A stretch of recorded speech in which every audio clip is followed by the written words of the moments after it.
সারা রাত ধরে বৃষ্টি নামছে, প্রচণ্ড বৃষ্টি হইতেছে। এত বৃষ্টি হয়েছে যে এটা বলার মতন না। তো আজকে সকালবেলা ভোরবেলা একটা ভিডিও শুরু করলাম। এই বৃষ্টি ভেজা সকালে আমাদের এই বৃদ্ধাশ্রমে আসলাম। এই যে বৃষ্টি পড়তেছে কিন্তু অনেক, প্রচণ্ড ঝড় বৃষ্টি।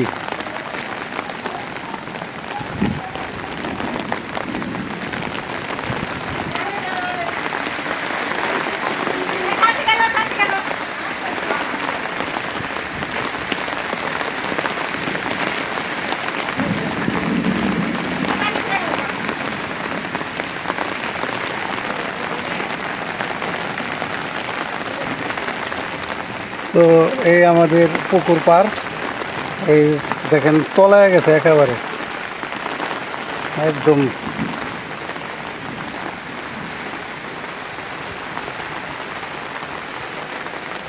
বেকায়দা অবস্থা, এত পিছলা হয়েছে এই রাস্তাগুলা, মানে হাঁটা অনেক কষ্ট হয়ে যেতেছে।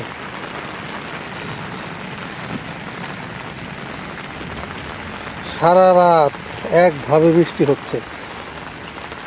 তো এটা নাকি নিম্নচাপ হয়েছে, নিম্নচাপের জন্যেই এত বৃষ্টি হচ্ছে।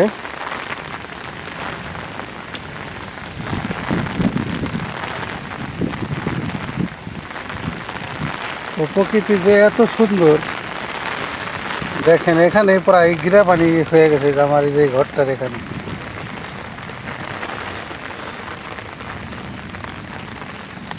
আর আকাশে খালি বিদ্যুৎ চমকাচ্ছে প্রচণ্ড পরিমাণে।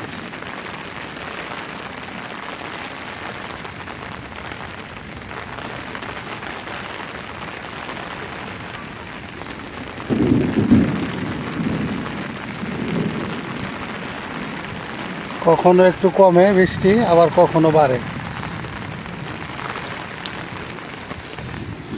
এই যে রান্নাঘরে চলে আসলাম আমাদের পুকুর পাড়ে, কি পরিস্থিতি এটা দেখার জন্যে। পরিস্থিতিটা কি হয়েছে এটা দেখার জন্য আসলাম।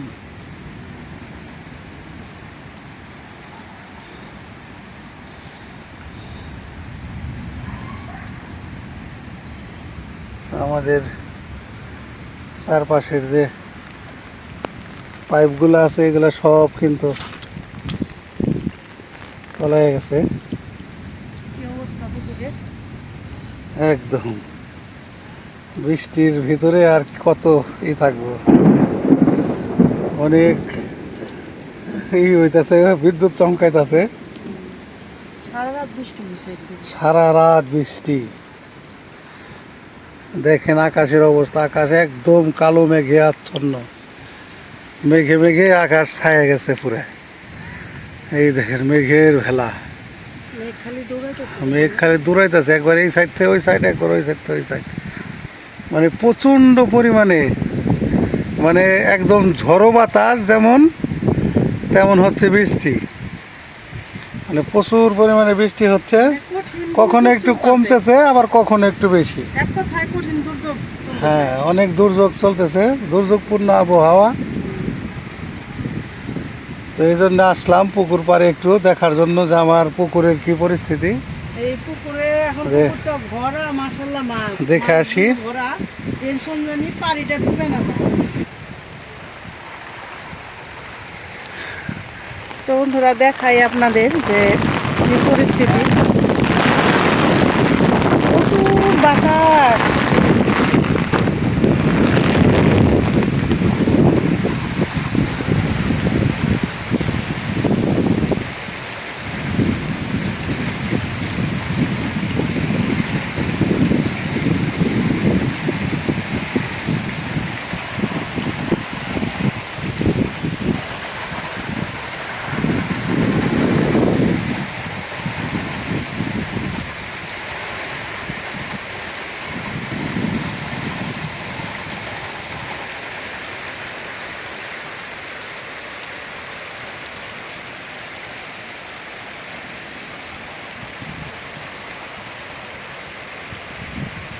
এই যে আমার খোলা রান্নাঘরটা চারোদিকে পানি এসে একদম কাদা কাদা হয়ে গেছে।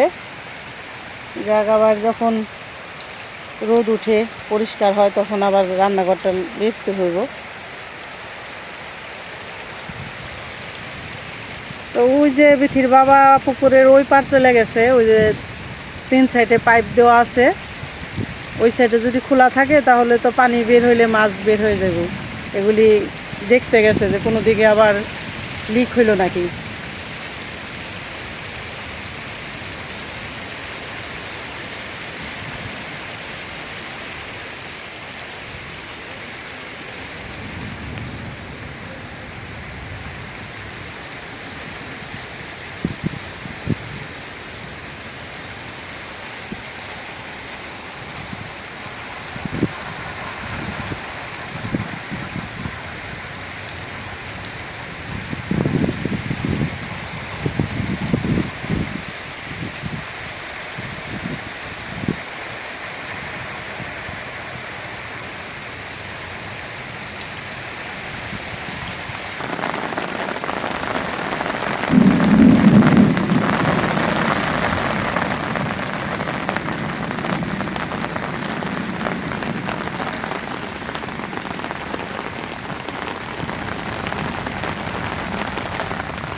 তো এখন এই যে বাইটা নিতেছি, এই আমাদের ক্ষেতের যে খেসের ডালগুলো হয়েছিল এই ডাল দিয়ে আর হইলো আওলা চাল দিয়ে ভিজাই রাখছিলাম রাতে। ডালের চালের চাপটি খাবো আজকে এই মনে করে। যাক, ঝড় বৃষ্টি যাই হইতেছে, একদম ভিজে গেছি বাইরের কাজ করতে করতে। মানে ছাতিতেও কুলায় না, ছাতি নিলে কী হবো, ছাতিতে শুধু মাথাটা ভিজে না, পুরা কাপড় চুপড়ি ভিজা যায়। তো এখন সব সারলাম, এখন এই যে বাটাও প্রায় হয়ে সারছে, বেশি হয়েছে। বাটা হইলেই বসাই দেবো, চাপড়ি বানাবো আর হইলো রসুন মরিচ বাটবো। আর এখন তো সকাল 8টা বেজে গেছে, এই মায়েদের একটু চা বানাই দিলাম, বিথির বাবা বানাই দিছে, এই চা বানাই দিছে আর হইলো ওই যে টোস্ট বিস্কুট। এই যে আগে একটু খাক, কারণ ঝড় বৃষ্টির সময় তো নাস্তা খেতে যদি 1-1 ঘন্টা দেরি হয়ে যায়, এই জন্য সবাই একটু চা বিস্কুট খাইয়ে নিছে।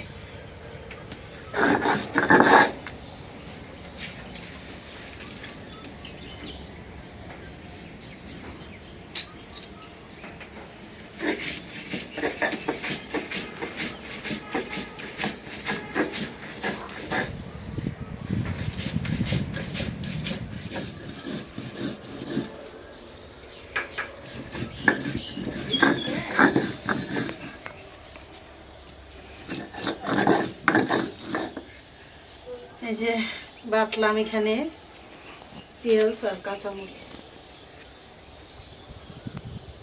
পেঁয়াজ কাঁচামরিচটা বাইটা দিতে হয় চাপড়ির ভিতরে, আর অত মিহিন করতে হয় না, এই যে যেভাবে বাড়ছি এভাবে দিলেই ভালো হয়।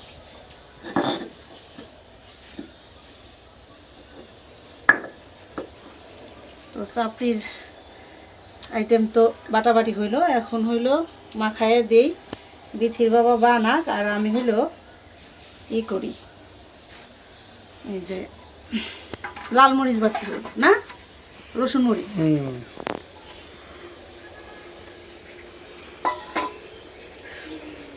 বাটাবাটি কমপ্লিট। চাপড়ি খাইতে অনেক মজা, কিন্তু বাটতে অনেক খাটনি কষ্ট।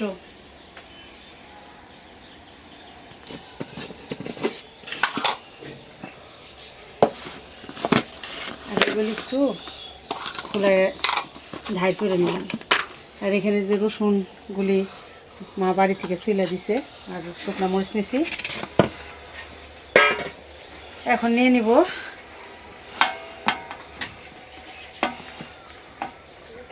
এখানে চাল আর ডাল কিন্তু সমান সমান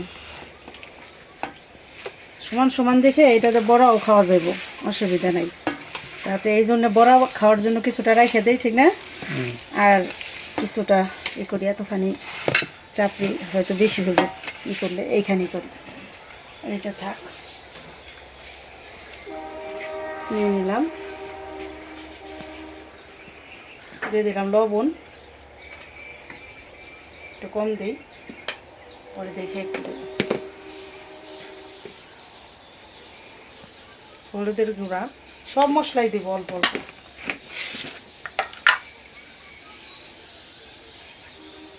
মরিচের গুঁড়া,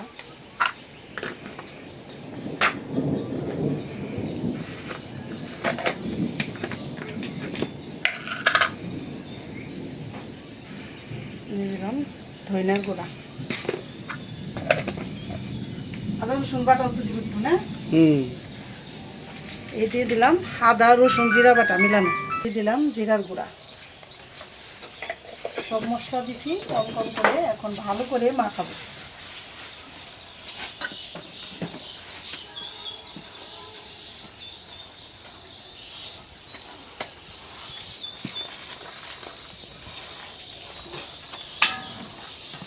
জাল ধরে দিলাম। আছে কিন্তু চাপড়ি বানানোর জন্যই যে আমাদের একদম বড় কড়াইটা বসাইছি, কড়াইয়ের মধ্যে বানাবো। এটার ভিতরে রুটি ছেঁকা অনেক সুন্দর হয়। এর আগে তো আপনারা যারা দেখছেন, রাতের বেলা আমরা একটা রুটি পরোটা ভিডিও দিছিলাম, ঠিক না? সেই তাওয়ায় কিন্তু আমরা সেঁকতে পারছিলাম না, পরে এই কড়াইতে সেঁকছিলাম। হয়েছে, নরম হয়েছে, একটু পানি দিছি এই জন্যই। প্রথম দিয়ে দেখো, যদি মনে করো আর একটু পানি লাগে, তাও এটা গরম হয়েছে। বিসমিল্লাহ বলে ছড়ায় দাও, একদম পাতলা করে পানি লাগবে আর একটু মনে লাগতে পারে।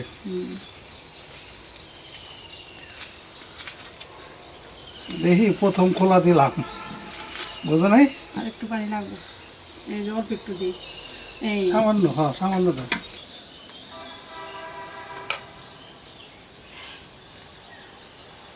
দিলাম তো প্রথমে একটা, এখন একটু এই যে আমার হাতের থেকে একটু বড়াই লবণ দিয়ে দিই। খুলছেন করে আছে একটা ট্রাই চলতেছে আর কি, দেখা ট্রাই চলতেছে। প্রথম তো একটা গিয়ে দিক সেদিক হইব, পরে এটা নাও ছোট খুচুরটা ধোয়াতে দিই, লবণ আর একটু লাগবো, আমি হাত ধুয়ে নিই। এই দিয়ে দাও, এটুক দিই, এটুক দিলে হইব, অল্প একটু লবণ কম হয়েছে। দেখি প্রথমটা উঠাই দেখি কি অবস্থা হলো। কালার কত সুন্দর আসছে দেখো না, যেমন ডালের কালার, ঠিক না? দেখি কি হয় রেজাল্ট। রেজাল্ট ভালোই হইব ইনশাল্লাহ, আল্লাহর রহমতে। প্রথমটা তো উঠাইলাম, আর পাতলা করে দিতে হবে, এটা হলেও দেখো মোটা হয়েছে, মোটা হয়েছে, এই যে সুন্দর হয়েছে। কিন্তু ওই যে আর একটু পানি দিলাম, একটু লবণ দিলাম। এখন দেখি আমি একটা বিসমিল্লাহির রহমানির রহিম। তাড়াতাড়ি মেলতে হয়, তুমি তো মেলতে দেরি করছো। এটা দিয়েই তাড়াতাড়ি একটা ঘষা দিতে হয়। তাহলে হলো পাতলা হইব, আর পাতলা হইলে মচমচা হইব। মচমচা এমনি হবো, আওলা চাল দিছি তো, আতপ চাল। আর সুন্দর করে দিতে হবে, প্রথমে এটা একটু বাঁকা তারা হয়ে গেল।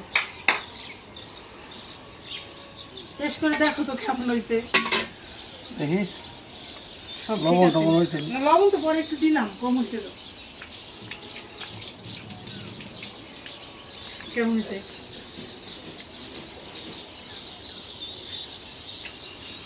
হুম, লবণ ঠিক আছে। একটু দিছি না? হ্যাঁ, তুই তো সব করবো, সমস্যা নেই। এই যে এখন হলো রসুন মরিচ বাটবো।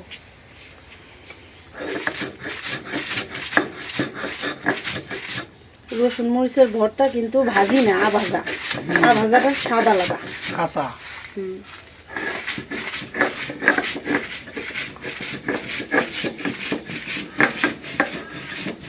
দানাওয়ালা মরিচ তো, এটা বাটতে অনেক কষ্ট।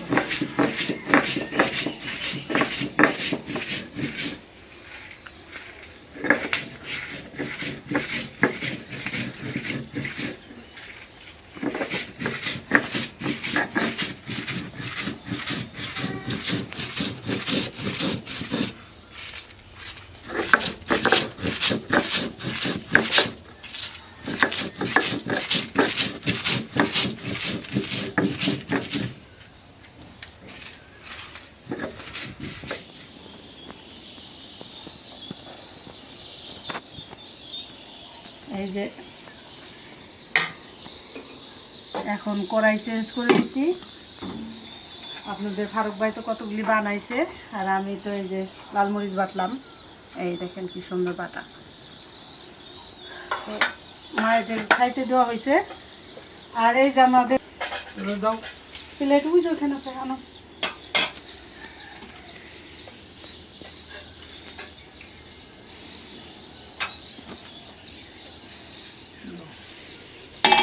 বড় কড়াইতে একটু ভালো হইতেছিল না, মানে সুন্দর করে মেলে না।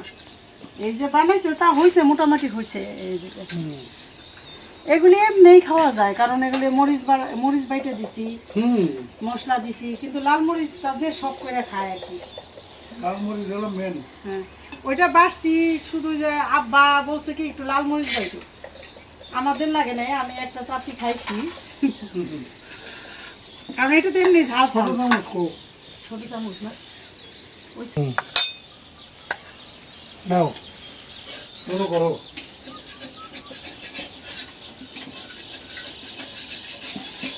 লাল মরিচ বাটা দিয়ে চাইলে ঢেলে চাপি। এই যে দেখেন, এইটাই তো মজা, কত সুন্দর হইলো। তো এরকম চাপটি খায় মুখ ফিরে না, 2-4টা খাওয়া যায়।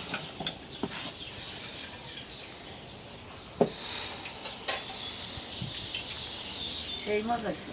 এর মজা না?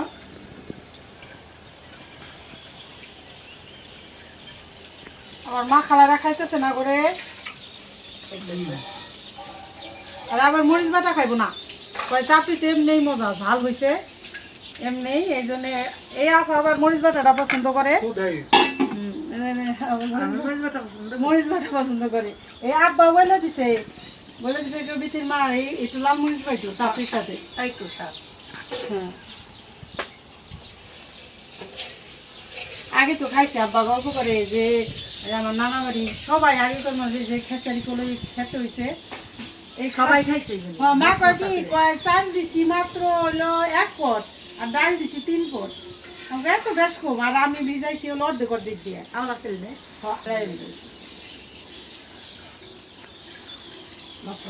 মশলা হয়েছে না, বাইকেছেন না, সেও খাইছে, একটা বানাইছে আর খাইছে।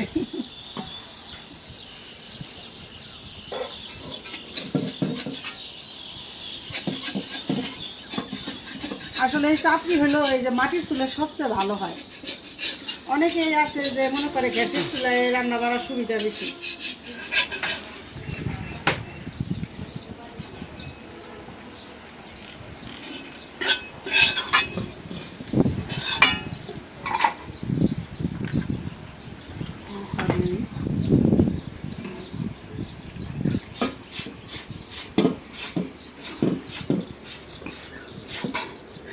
আমাদের চাপড়ি বানান কিন্তু প্রায় শেষের দিকে, একদিকে বানান হয়েছে একদিকে খাওয়া হয়েছে, ঠিক না?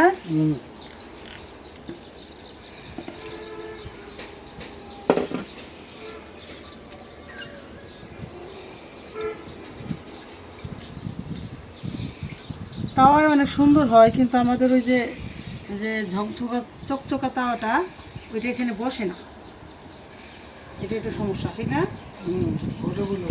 ওইটা তো বসে না, এই জন্যে কড়াইতেই বানাইলাম। এই যে আর দুইটা হইব। বহুত সুন্দর হয়েছে আজকাল, যা যা সুন্দর হয়েছে একেবারে সেই রকম হয়েছে।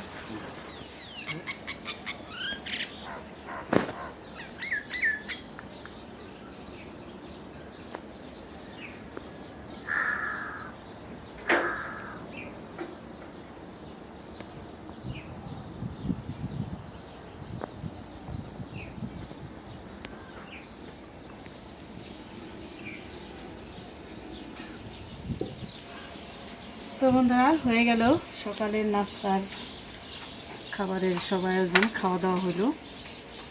এখানে 4-5টা আছে, পরে যার খাইতে ইচ্ছা করবো খাইতে পারবো। আর এই যে মরিচ বাটা অর্ধেকটা করে দিয়েছে। তো যাই হোক, আজকে সকালের নাস্তা অনেক ভালো হলো। এগুলি হলো একদম পিওর খাবার, গ্রামের ন্যাচারাল খাবার। সবসময় এটা খাওয়া যায় না, কারণ এই খাবারটা অনেক খাটাখাটনি আছে। তো যতই খাটাখাটনি হোক, এটা আপনারা সবাই যদি এভাবে খাইয়ে দেখেন বানাইয়া, ইনশাল্লাহ অনেক ভালো লাগবে। অনেক মনে হইব যে অনেক দিন পর খাবার, মনের মতো একটা খাবার খাইলাম এরকম। তো ভিডিওটা আর বড় না করি, আপনারা ভালো থাকবেন, সুস্থ থাকবেন, আমাদের পাশে থাকবেন, আমাদের চ্যানেলটিকে সাবস্ক্রাইব করবেন। দেখা হবে পরের ভিডিওতে। আল্লাহ হাফেজ।